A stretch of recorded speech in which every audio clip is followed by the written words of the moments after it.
Hello everybody, this is Ming from America. I hope you're having a nice weekend and really thank you very much for staying tuned. Last night I was watching Hell's Kitchen on the internet. I know some of you may have watched it too, right? It is an interesting, very funny TV program. If you never watched it before, you must check it out. It is really a hit reality show. Basically, it is a cooking competition. Chef Gordon Ramsay, who is the only judge and also the host of the show, kicks out one contestant in each episode. So finally he can pick a winner to be the head chef of one of Chef Ramsay's high-end restaurants. And the winner will get an astronomical salary of $250,000 a year. Nice, huh? Today, I'm not going to talk about the money. I want to talk about the show itself. In the beginning of an episode, usually in the morning, the contestants will have to take their first challenge. It is sometimes a blind tasting test, but more often it is a cooking skill test. They are given 30 minutes to prepare a new dish, and during that 30 minutes, Chef Ramsay basically keeps silent. He will not say a word at all. When the time is up, Chef Ramsay and other special guests will taste all the dishes and choose which the best is.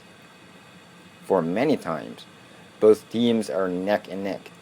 Maybe Team A performs slightly better than Team B and they win. But next time, Team B may defeat Team A because they do better this time. That means both teams are actually doing pretty well.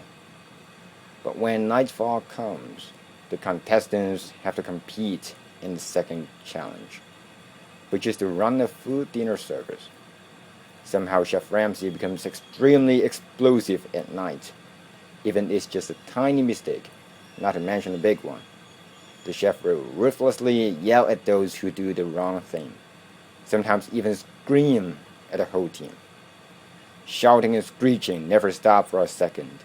His turbo roar can be heard in every single corner of the kitchen. Virtually nobody can do a perfect job in the dinner service because Chef Ramsay always can find something they do wrong. The contestants get frustrated. Then they are trapped in a vicious circle. They do more silly things. The food is undercooked, overcooked, all kinds of rookie mistakes. You may wonder, how come those professional chefs perform so well in the first challenge, but do so bad in the second challenge? Every time, almost every episode is the same. What's going wrong with them? I guess you have already noticed that. When Chef Ramsay is yelling at the people, they will make a lot of mistakes. It is still funny to watch enough. When Chef Ramsay doesn't say anything and let them concentrate on making the food, they usually don't let the chef down. The reason is very clear. The negative energy emitted by Chef Ramsay is affecting the contestants. Nobody can escape from the ash brought by the eruption of Volcano Ramsay. The chef makes them feel that they can't cook. He makes everybody look silly. I know Chef Ramsay does it on purpose, because it will make the show funnier and more interesting. It does.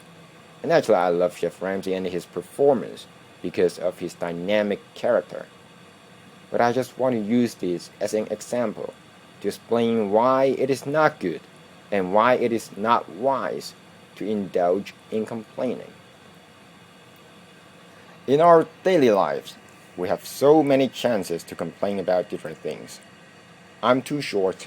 I'm too fat. I'm not good looking. As a kid, I have too much homework and the teachers keep giving me more. My mom and dad are occupying the TV, so I can't watch my favorite cartoon. I don't make any friends and I feel lonely. As a parent, I have too many household chores. I have a lot of bills to pay.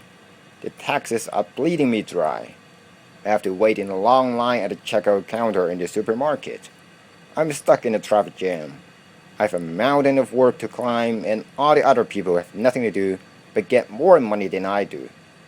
My kids are not listening to me. Nothing is going my way. Nobody is nice to me. My life sucks. You see, it is so easy to complain like what I just did, because life is full of frustration. It is true. Sometimes you get less than your expectation. You think making a little complaint is not harmful. You are just expressing your feelings. I have the freedom of speech, and I can say whatever I like. Yes, yes. We are living in a free society, and nobody can forbid you to criticize anybody, including yourself. But in fact, have you ever asked yourself these questions? Does complaining fix whatever you complain about? Does complaining help you reach your goals? Does complaining make you better off? There's a power called love in the world, and complaining is absolutely not a component of love. It is not love. The more complaining you do, the less love you will receive, and the less love you will have inside your heart. When you don't have love, you can't do anything. I mean anything. You complain the water is tasteless, then you don't drink. You complain the food is not delicious, so you don't eat. You complain the air doesn't have any fragrance, so you don't breathe. Is it ridiculous? Yes. It is too extreme? Yes. But actually, all the complaints under the sun are the same in nature. No one single complaint is wiser than another, nor any complaint is stupider than another. Benjamin Franklin made a remarkable comment on complaint. He said, "Any fool can criticize, condemn, and complain, and most fools do." Everybody has his unique combination of strengths and weaknesses. This is the character given by God. You cannot always just open your eyes to what he is doing wrong, but turn a blind eye to what he is doing well.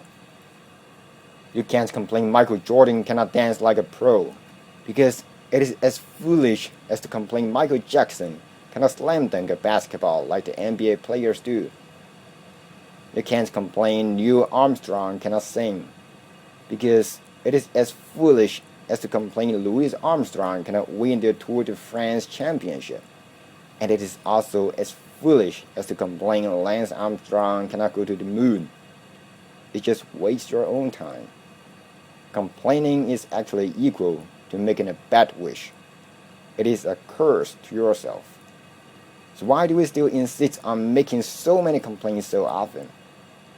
It doesn't make any sense, my friends. If we don't complain anymore, what can we do? How should we spend our time and power? I would say, if you have had 1 hour a day to complain about your bad luck and sufferings, then you must also have the same amount of time to do something about it. Strong people don't complain, or more accurately, we don't stop at complaining. When we see something we don't like, or something we don't think right, we don't waste time to talk about it and blame God for our problems. We move on, we take action, we make change. We believe and we know we have the power given by God to solve all the problems we encounter. We never give up, because we know we are blessed by God. This is resolution. This is an attitude. And this is exactly an American value. I'm not suggesting you can't make any positive complaint. You don't have to be a doormat. You should stand up for yourself. We the Americans tend to speak up for ourselves.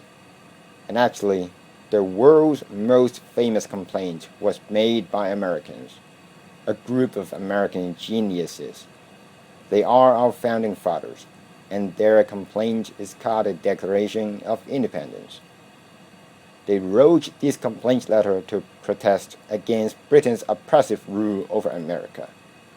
The Declaration showed the people's grievances by listing a long record of the crimes committed by the British monarch. But our founding fathers didn't stop there. They called for a union of the 13 colonies and all American people. They told us we had to stand up. We had to take action. We had to fight for our lives, our fortunes, and our sacred honor. When King George III read our complaint letter and was very angry, he sent thousands of troops and warships to America and tried to suppress the revolution. But we, having justice on our side, were endorsed by God.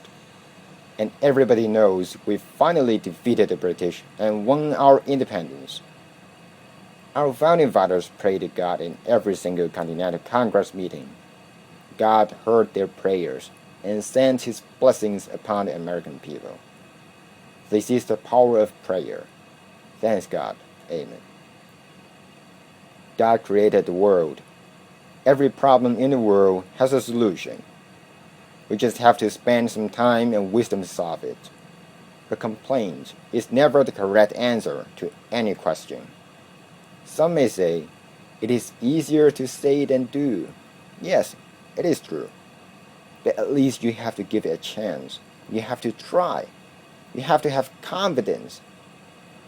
Theodore Roosevelt, the 26th President of the United States, said, "Believe you can and you are halfway there. If you believe you can quit complaining, like quit other bad habits like smoking or drinking, I believe you must be able to do it. Next time, when you feel you're pissed off by something really bad, try to look at it from a different angle. Try to find something good out of it and praise it. There's two sides to every coin, and nobody forces you to look at the bad side. You can always look at the bright side and appreciate its beauty. When you are stuck in a traffic jam, why not consider it as a chill-out time for you to listen to your favorite song in your private space? When you have a lot of work to do, why not think that it is a signal that you are doing very well, and so you may have an opportunity to get promoted? When you lose your job, why not take it as a chance to spend some more time with your family, and maybe there's a better job waiting for you? God has a purpose for everything that is happening in your life. How you look at it is your own choice, and you always have a choice to appreciate God.